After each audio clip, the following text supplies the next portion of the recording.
consultarte si te consideras uno de los personajes más destacados del 2024. Bueno, yo considero que el hecho de haber ingresado al Parlamento, o mejor dicho, previamente haber formado un partido político con características muy particulares, un partido político distinto, heterodoxo, el hecho de haber obtenido 65.796 votos, el hecho de haber ingresado al Parlamento con dos bancas, además dos bancas particulares, padre e hija, son elementos que pueden llamar la atención.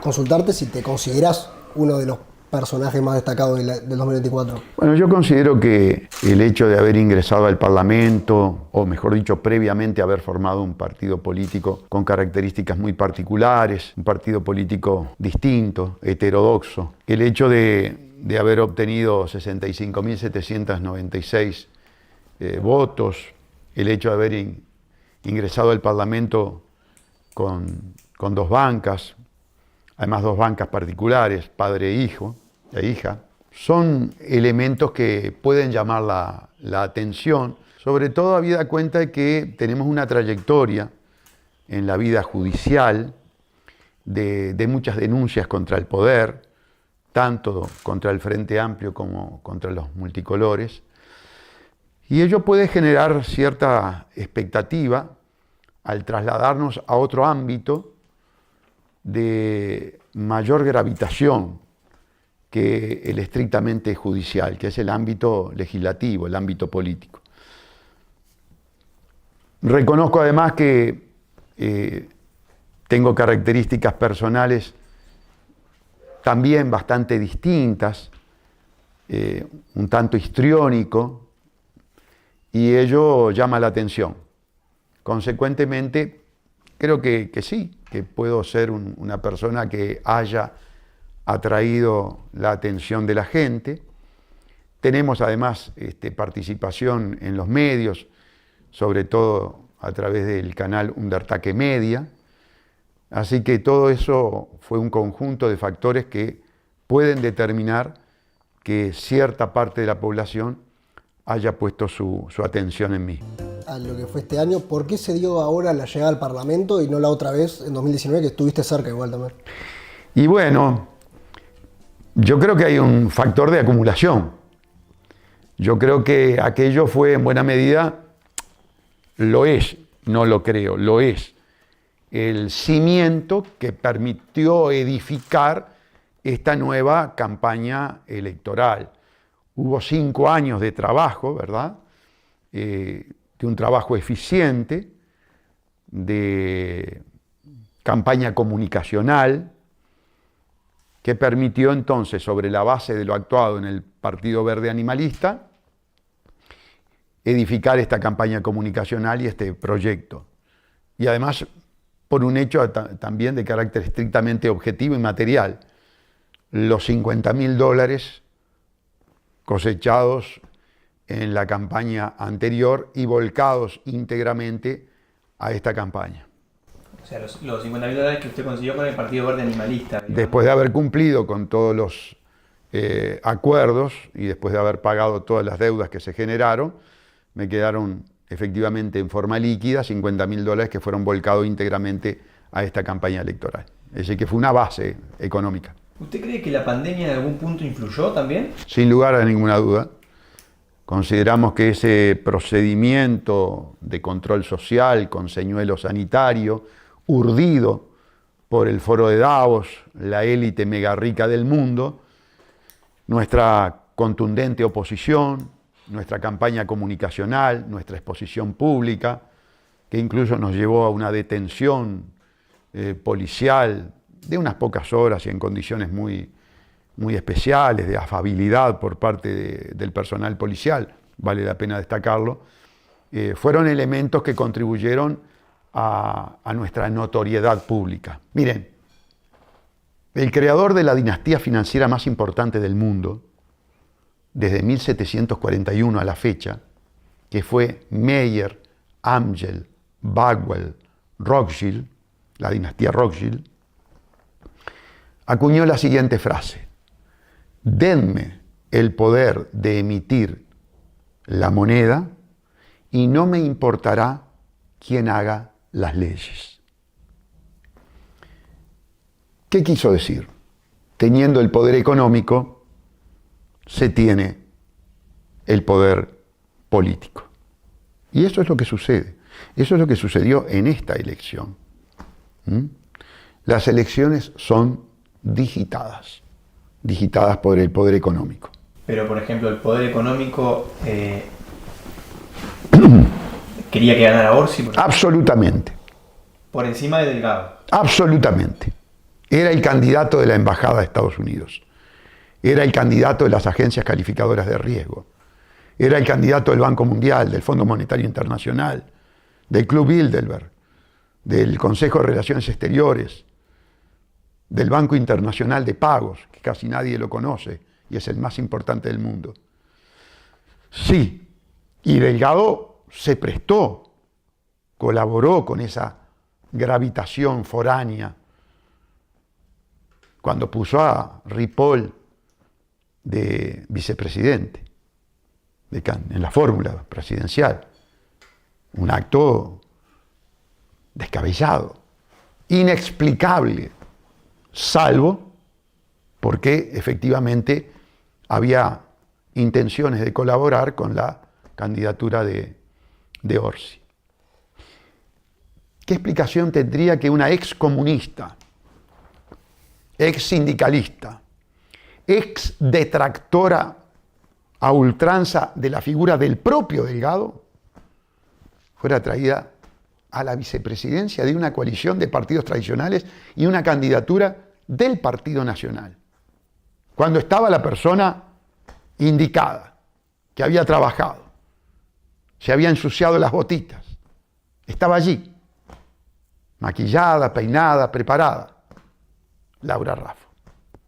Todos esperaban la aclamación, el saludo, la compañera de fórmula, la blanca, como hueso de bagual.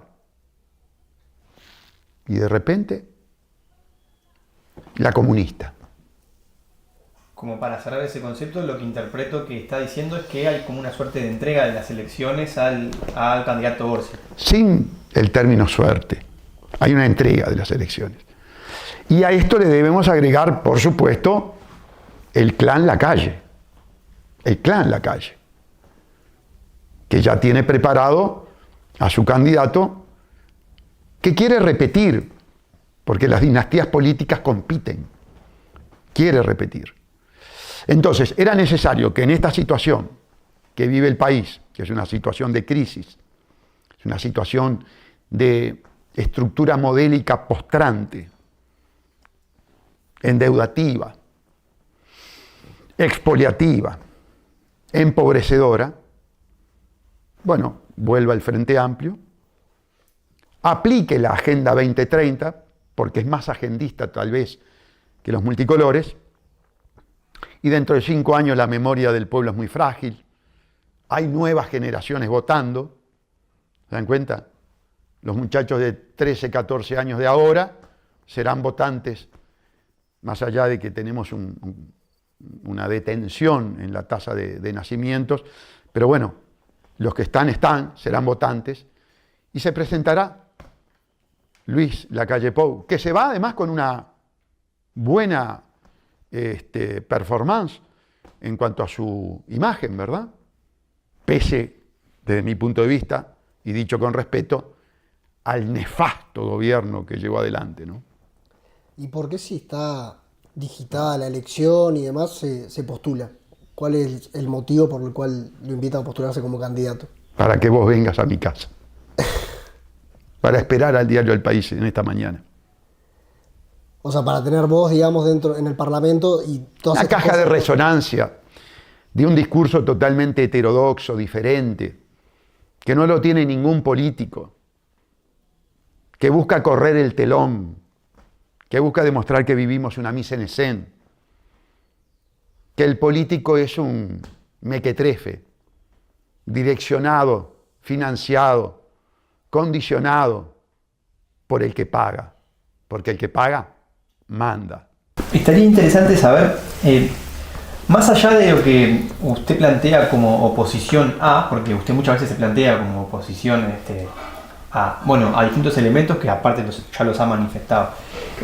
¿Usted se siente a favor de qué también? O sea, ¿cuáles son aquellas iniciativas que a usted le gustaría llevar adelante y no como oposición, por ejemplo, que usted lo ha planteado a distintas cuestiones como usted lo mencionaba, la ideología de género, etcétera?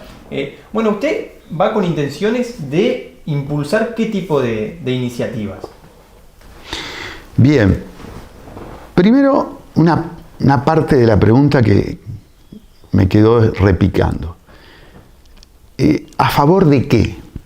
¿Cuál es la dicotomía hoy en el mundo? ¿O siempre? ¿Cuál ha sido la dicotomía en la humanidad? El poderoso económico, que ya vimos que es poderoso político, es poderoso cultural, es poderoso científico, es poderoso periodístico, vale decir, es omnipotente. Ese núcleo duro, mínimo, ultrapoderoso contra la humanidad. Esa es la dicotomía. ¿Ah? Bien, aclarado ese punto, vamos a los temas más concretos. Hemos tenido, tanto con multicolores como con frente amplistas, gobiernos que se han dedicado a gobernar para el que presta, para el poderoso, para las grandes corporaciones. Unos de forma más explícita, otros de forma más camuflada. Me refiero a lo más explícito, los gobiernos multicolores, partidos tradicionales. De forma más camuflada, pero tal vez más eficiente para los intereses de las corporaciones, el Frente Amplio. ¿Qué pretendemos? Bueno, pretendemos un gobierno diferente, un gobierno revolucionario, un gobierno que gobierne más para el pueblo uruguayo y menos para los capitales foráneos. ¿Cuáles serían entonces las primeras propuestas? Desmontar el modelo narcoforestal, desmontar la forestación. ¿Cuál sería mi propuesta? Ni un eucaliptus más, ni uno. Ni una pastera más. Control total y absoluto de las que ya están, para ver si las podemos echar. ¿Ah? Bien, pero si echo las pasteras tengo que crear trabajo. Industrialización del país. Ruralización del país. La vuelta de la familia al campo. Fue expulsada. ¿Por quién? Por las grandes forestales, que vinieron subsidiadas. Sanguinetti le sacó plata a la educación, a la salud, a la justicia, para darle a los forestales, a los capitales foráneos. Esa perversidad tuvo la política uruguaya. Pero es muy probable que Orsi precise de Gustavo Salle para aprobar. Tal vez haya leyes que sean más. Sí. Pero hay cuestiones como el presupuesto, las rendiciones de cuentas. Estaba estudiando. Estaba estudiando el tema del presupuesto. Estaba estudiando el tema del presupuesto, sí. Y vamos a tener un lío bárbaro. Vamos a tener un lío bárbaro porque el presupuesto es la objetivación de la política. Es la objetivación de la ideología. Es la objetivación de la moral. Y vamos a estar sumamente encontrados. Por ejemplo, cuando venga el momento de ver qué se le da a las intendencias. Y yo voy a plantear, pero yo quiero auditorías. Yo quiero auditorías porque yo estuve por el interior, estuve en Soriano, estuve en Rivera, estuve en Artigas. Estuve en Artigas, donde los días tienen 50 horas. ¿Verdad? Que en Artigas tienen 50 horas, de acuerdo a la filosofía de Karam. Porque si le pagás 50 horas extras a un individuo en un día, es porque el día duró 50 horas. Bueno, entonces ese tipo de elementos grotescos Yo no voy a votar un peso para las intendencias si antes no se hacen auditoría. Muy probablemente eso determine que no vote el presupuesto porque no se harán. Es muy probable que no se haga. Muy probablemente con esta filosofía no vote una sola ley en los 5 años. Capaz que no. ¿Qué querés que te diga? O capaz que sí. Capaz que logro persuadir a mis colegas, los legisladores. Capaz que hay leyes que mejoran la situación del pueblo uruguayo. ¿Y por qué no las voy a votar? Todo depende. ¿Quién se anima a estar en contra de una auditoría? ¿Quién se anima a no investigar una conducta con apariencia delictiva? Porque yo voy a salir con el megáfono. No en el Parlamento, pero sí en un dertaque. Sí, capaz que viene el diario El País de vuelta. ¿Cuál va a ser también el rol de Nicole Salle? Vamos a dividir áreas competenciales. Nicole es dentista, odontóloga. Se ha preocupado mucho en forma autodidáctica, lo cual es muy importante, en los temas de farmacología, en los temas de inoculaciones. Tiene particular sensibilidad por el medio ambiente, los animales, por supuesto por los seres humanos, los niños, por la educación. Entonces hay una serie de áreas que Nicole está, a mi juicio, muy bien formada. El área sanitaria, el área educativa, el área de la infancia, que van a ser las materias que yo delegue, por lo menos en un estudio primario y profundo, y después naturalmente actuaremos en combinación, en coordinación. Yo estaré dedicado a otras áreas, ¿verdad? Somos 2 contra 97. 2 contra 97.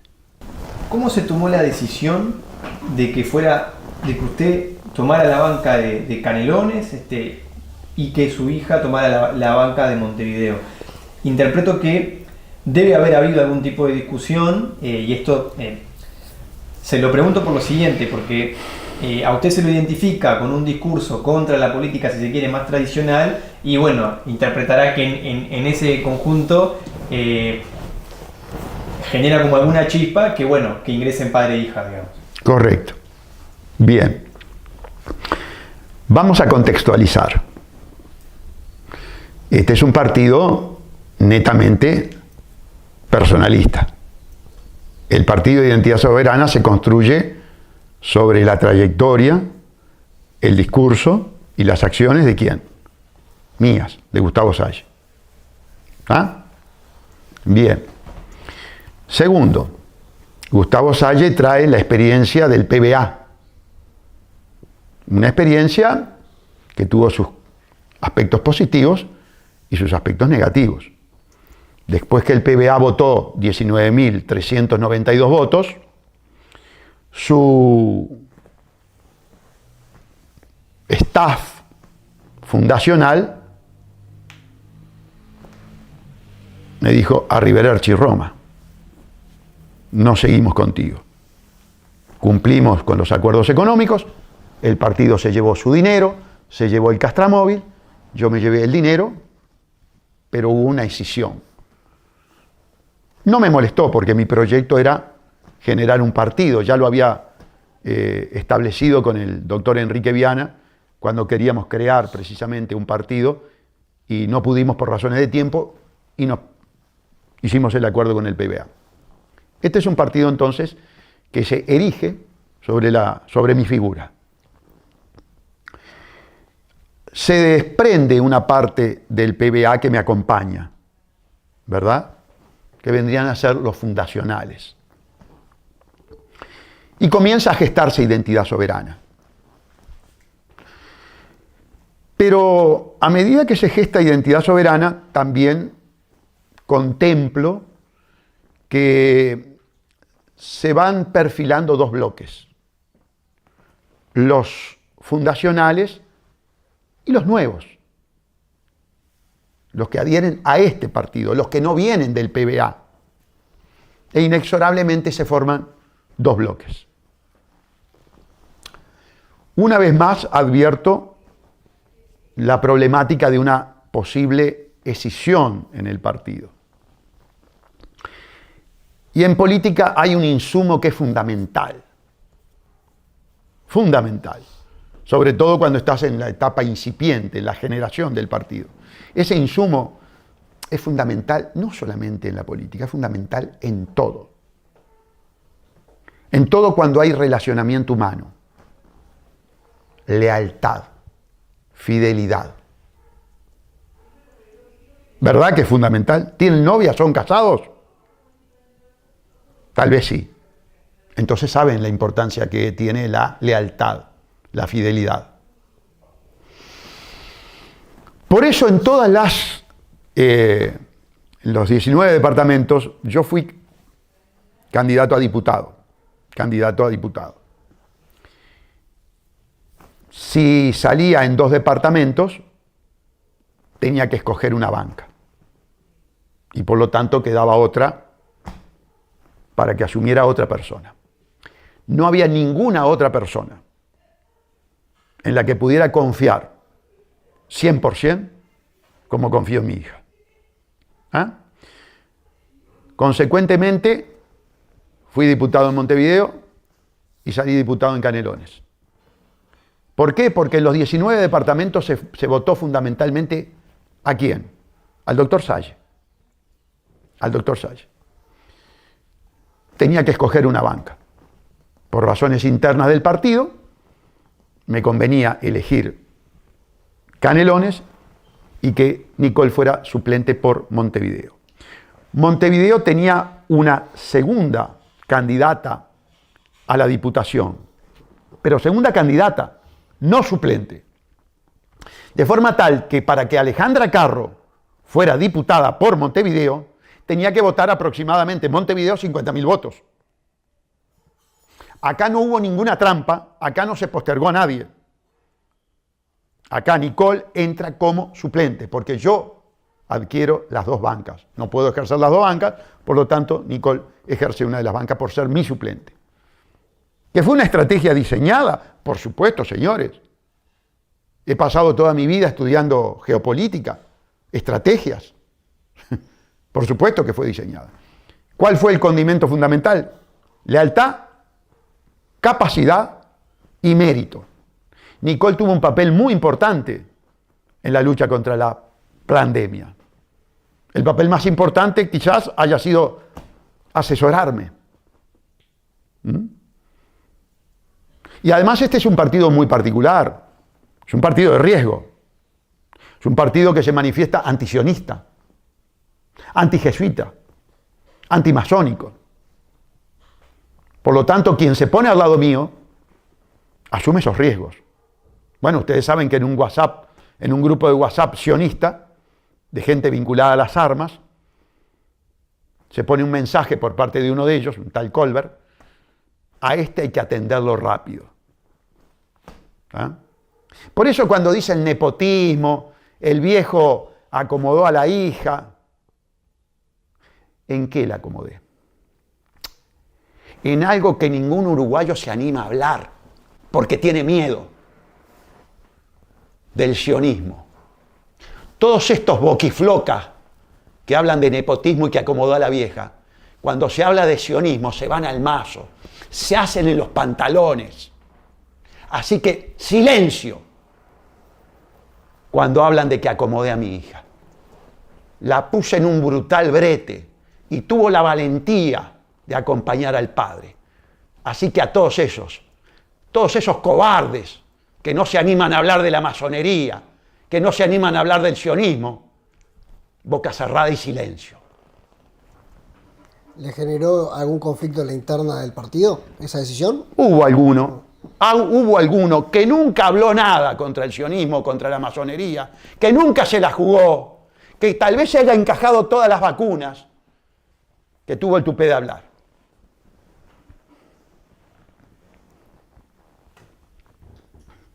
¿Nos puede decir ¿Alguna persona que usted considere personaje del 2024?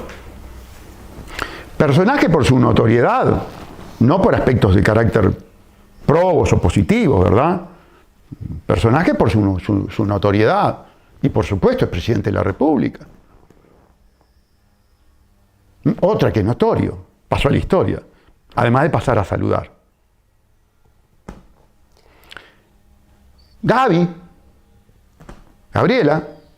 Gabriela Fossati.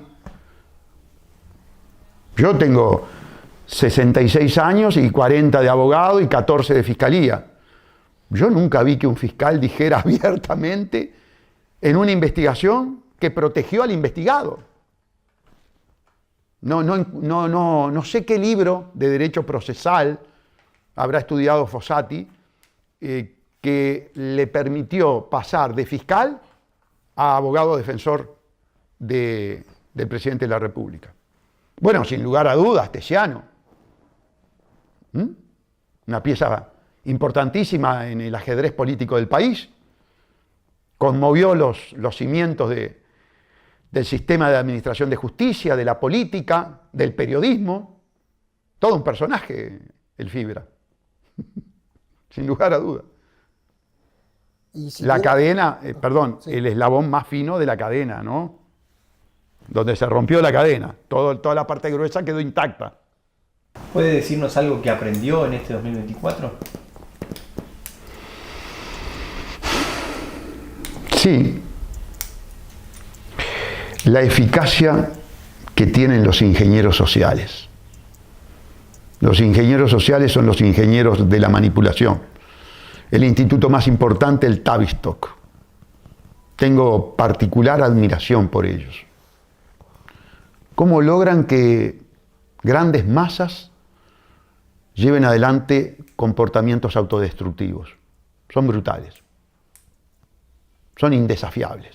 Claro, tienen toda la parafernalia del poder, ¿no? Los medios de comunicación, los políticos, la academia.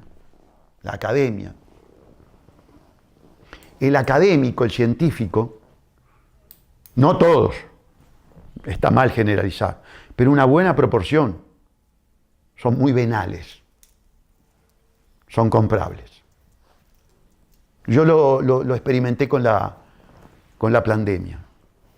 Nunca pensé que el científico fuera tan venal, el académico. Claro, está muy relacionado con el poder. El médico trabaja en hospitales públicos o trabaja en hospitales privados. Muchos de esos hospitales privados son hospitales masónicos, como la Española, por ejemplo, ¿no? Entonces, cuando vos tenés un procedimiento que viene precisamente de esos lugares, el tipo se juega el puesto. Entonces, fue lo que aprendí. La eficacia de los ingenieros sociales, cómo manipulan a los pueblos para que tengan conductas autodestructivas.